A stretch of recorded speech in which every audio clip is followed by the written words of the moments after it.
They've lied to your face, mocked your dignity, and laughed as if it never happened. They think your silence means acceptance, your patience a sign of weakness. But deep down, you know the truth. They haven't changed. They're just used to you not pushing back. You've long believed strength lies in forgiveness, in being the bigger man, always letting things slide, always forgiving without end. But here's the Stoic truth. Mercy without consequences isn't compassion, it's surrender. Some people don't grow from kindness, they grow from distance, from bearing the weight of their own actions. If they never face their wrongs, they'll keep hurting you and others. This isn't about vengeance, it's about clarity, boundaries, and self-respect. In this video, we'll uncover 5 Stoic reasons to let others face the consequences of their choices without guilt, anger, or looking back.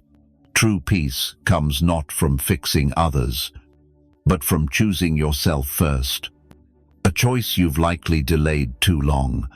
They've lied to your face, betrayed your trust, wounded your spirit, then returned with shallow apologies, forced smiles, and the audacity to ask, "Can we move on?" But here's the truth. Apologies after being caught aren't remorse, they're face-saving. True regret doesn't need prompting. A man who truly regrets doesn't argue with your silence or rush to fix your pain. He doesn't see your boundaries as an inconvenience. He accepts the discomfort. Knowing forgiveness isn't a free pass, and regret doesn't erase the past. Yet society pushes quick forgiveness as the noble path.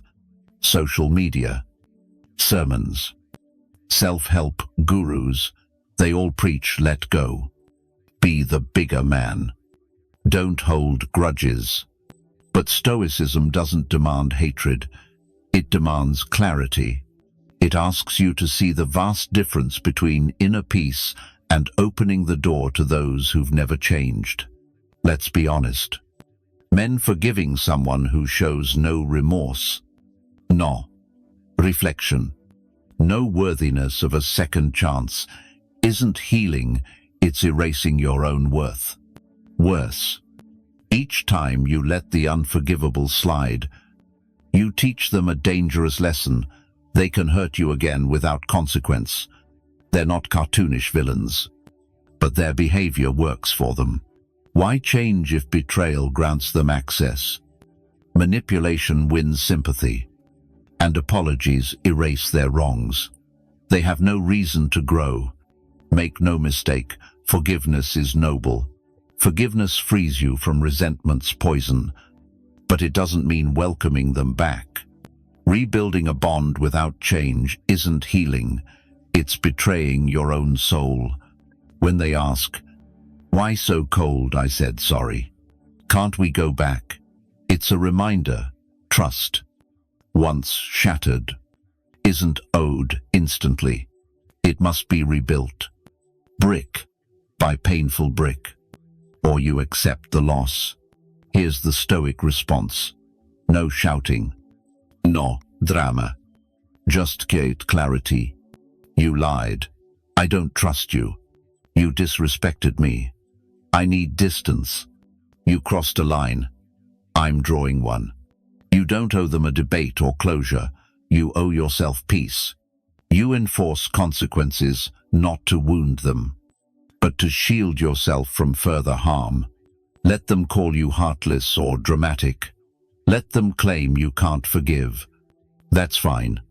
Only those who thrive on disrespecting you will feel stung by the boundaries you set. Judge them not by apologies, but by their habits. Words are cheap.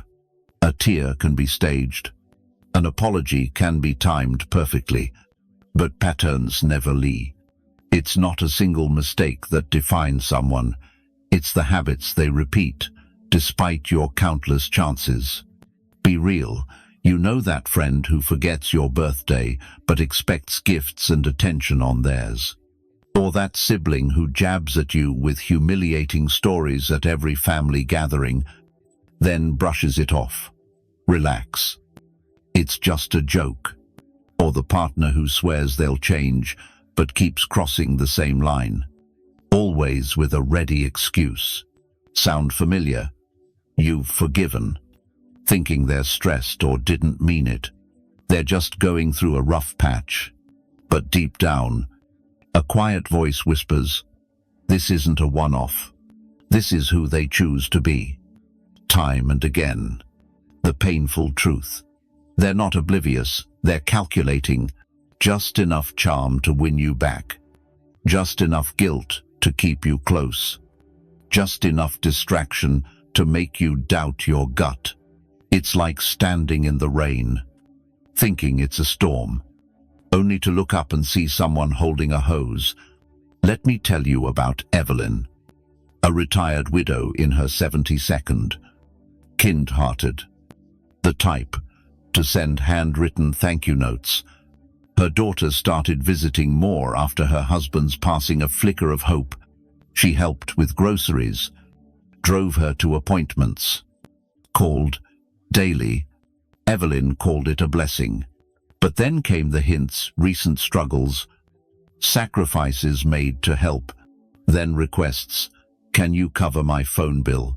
Can you lend your credit card? Each time Evelyn hesitated, the calls stopped.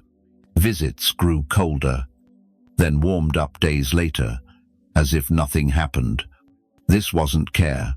It was a cycle, a pattern. Men like Evelyn, kind and patient, rarely set boundaries. So the cycle repeats, each turn carving a deeper emotional wound. But here's the turning point. When Evelyn began tracking every request, every shift in behavior, she saw the truth clearly.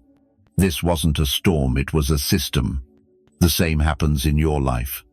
When you stop excusing with emotions and start looking at behavioral data, confusion, fades, and clarity takes hold.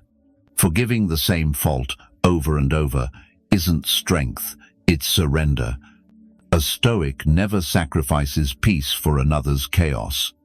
Marcus Aurelius said, "If someone can show me I'm wrong, I'll gladly change, for I seek the truth." But you're not tasked with teaching truth to those who refuse to see it. Your duty is to recognize truth when it repeats itself. Some people feel no remorse, they're comfortable that way. They don't want your forgiveness, they want your silence, access without change. So, what do? Don't argue their excuses. Don't debate their intentions. Listen to what their actions scream. Patterns are your proof. Your peace is non-negotiable. Setting boundaries isn't cruelty, it's clarity, courage, and self-respect. But if you're used to keeping the peace, always yielding, the moment you say no, guilt creeps in. You'll think you're the one at fault. You'll wonder, am I too harsh? What if they're angry? What if I lose them? But here's the truth, most people won't say it outright. But if someone leaves because you set healthy boundaries, they were only staying because you didn't. Let that sink in. Why is setting boundaries so hard? It starts early. Maybe a family where love came with strings, where saying no made you the villain, where boundaries were labeled selfish or cold. Now, when you protect yourself, it feels like betraying someone else. But you're not. You're finally refusing to betray yourself. You're finally choosing not to betray yourself. That's not cruelty, it's healing. Let me tell you about James, a 42-year-old father of two. Every Sunday, he visited his aging mother out of love and duty. But each dinner came with her cutting remarks about his appearance. Gained weight again. Huh, You looked better before marriage. Where's the old James? He used to laugh it off, then started avoiding her gaze. Sunday, dinners turned from love to dread. One day, he stood up mid-meal and said, "Mom, I'm here to share time, not to be insulted. If this continues, I'll skip these dinners." She was stunned. She cried, accused him of disrespect. But the next week, she didn't mention his appearance. She asked about his kids and listened. That's the power of a boundary. It doesn't always end a relationship. Sometimes it builds a real one. Boundaries aren't walls. They're locked doors. Stoic wisdom teaches you can't control others, only yourself. But that doesn't mean passivity. It means acting with purpose when disrespect shows up. A Stoic doesn't yell, beg, or plot revenge. He locks the door and walks away with dignity. Peace isn't silence. It's choosing who enters your space. Peace is about who you allow in your space. Practical boundaries protect your mental health. Here's how they look. If you yell, I end the conversation. If you're always late, I stop waiting. If you disrespect me publicly, I won't pretend it's okay. These aren't threats, they're facts. You're not punishing them. You're stating what you'll accept in your life. Here's what you need to hear. Those who love you will adjust. Those who use you will push back. Worried you'll lose them. Maybe you will. But ask yourself this. Is it loss or relief disguised as grief? If they only stay when you ignore your boundaries, that's not a relationship. It's emotional hostage-taking. A real connection doesn't demand you shrink yourself. It requires respect, space, and truth. Others can't treat you carelessly and still hold a place in your life. Protecting your worth isn't ruthless. Honoring your peace isn't cold. You're not broken when you say, enough. It's not rejection. It's self-preservation. The truest act of self-respect you can embody. We all want to believe in the best in others. We want to give them another chance. When you love someone, you hope love can save them. But Stoicism reveals a harsh truth. There's a dangerous line between support and enabling, between compassion and complicity. Too often, what we call understanding is just fear. Fear of conflict, change, or walking away. You keep forgiving, explaining, enduring pain, and call it love. But you're shielding them from the natural consequences of their actions. That's not love. It's enabling their stagnation. What happens when someone is shielded from consequences? They don't grow. They don't reflect. They repeat. Why change if nothing demands it? Picture this. Your grown son keeps borrowing money, never repaying, forgetting your birthday, but expecting gifts, raising his voice while you stay silent. You tell yourself he's stressed. He'll mature. He has potential. But years pass, and nothing shifts. Ask yourself, is the problem his actions or your silence that permits them? It feels like love, but it's not. True compassion doesn't clean up their mess. It shines a light on it. But it's hard, isn't it? The moment you set a boundary, they make you feel guilty. They'll accuse you of changing, cry, say, I thought you loved me. But Stoicism reminds us, love without truth is manipulation. Compassion without clarity is chaos. Enabling isn't love, it's fear masked as kindness. What's the real cost of enabling? It drains your energy, steals your sleep, erodes your boundaries, and chips away at your dignity. You walk on eggshells, sacrifice your needs, dim your own light to keep them comfortable. Worst of all, you rob them of the chance to grow by softening their fall. You remove the friction they need to change. Ironically, the more you save them from consequences, the more they resent you, because deep down, they know they're not truly facing life. So how does a Stoic show real compassion? By saying, "You're free to choose, but I'm free to respond. I won't stop you from hurting yourself, but I won't let you hurt me. I care, but not at the cost of my peace." The strongest love isn't fixing their mess or erasing yourself, it's holding boundaries with a steady voice, speaking truth without apology, and standing firm. It's the quiet resolve to say, "I love you, but I love myself more. I refuse to vanish in your chaos." Final reflection, ask yourself, if nothing changes, what will this relationship look like in 5 years? What part of you will you lose to keep someone who won't grow? Is that love or fear dressed as sacrifice? That's your compass. Enabling isn't kindness, it's surrendering yourself piece by piece. You're not tasked with saving others from their self-inflicted pain. Your duty is to step aside and let them face themselves. Let consequences speak louder than your words ever could. Let them learn. And let yourself be free. You don't need their apology to let go. You need your own decision. There's a moment in life when you stop waiting for them to see, to change, to offer the apology that never comes. In that moment, you realize something that changes everything. You don't need their permission to guard your peace. You don't need their validation to walk away.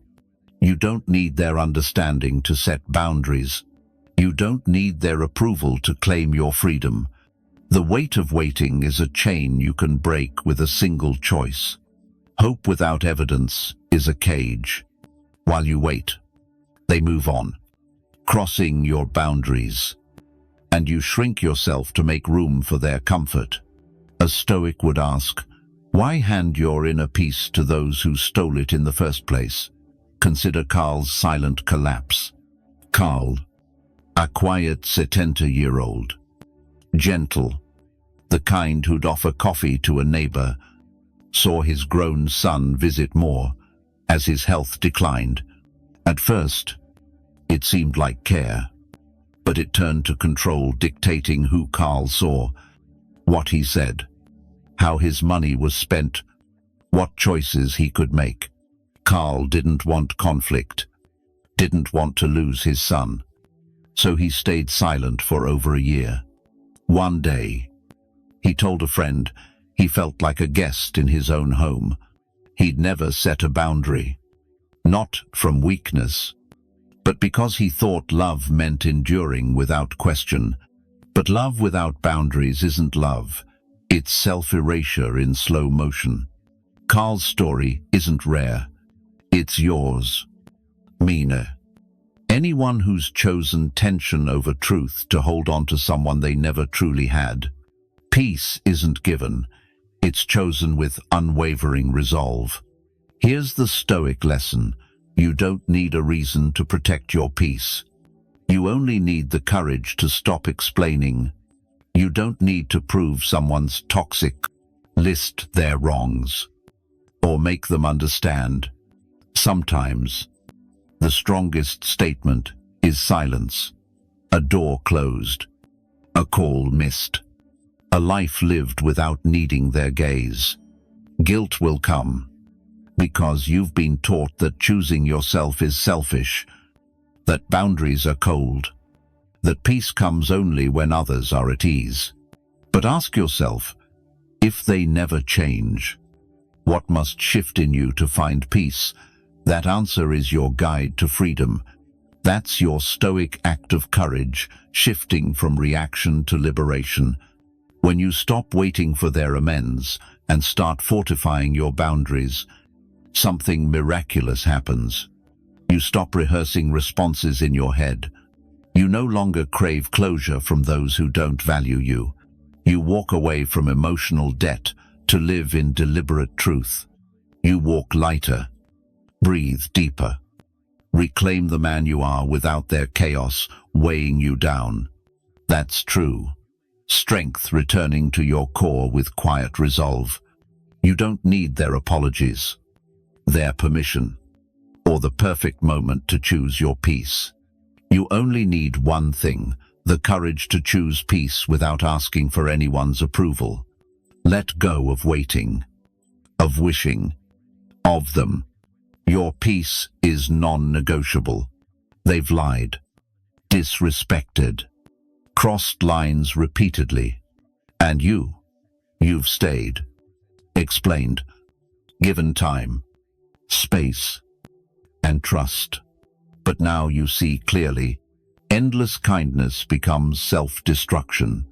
Forgiveness without accountability is a free pass. Love without self-respect is your slow erasure. They may never apologize, never grasp their wrongs, never see the you that crumbled in silence. That's okay. You don't need their permission to heal. You don't need them to change. You only need to choose to stop bleeding for those who never brought a bandage. From this moment, you don't chase closure. You become it. You don't seek peace. You protect it. You don't repeat the lesson, you enforce the consequence. Quietly, permanently. When they ask, don't they deserve another chance? Answer like a Stoic. Maybe, but my peace deserves more. If this resonates, if it stirs something in your soul, this isn't just a video, it's the line you draw. Subscribe to Think Stoic 101, where we don't chase noise but cultivate clarity. Comment below, what boundary are you finally ready to honor? Share this with someone who needs to hear it, someone who's been strong too long. And remember, compassion isn't weakness, but it's not a seat for chaos at your table. You've given enough.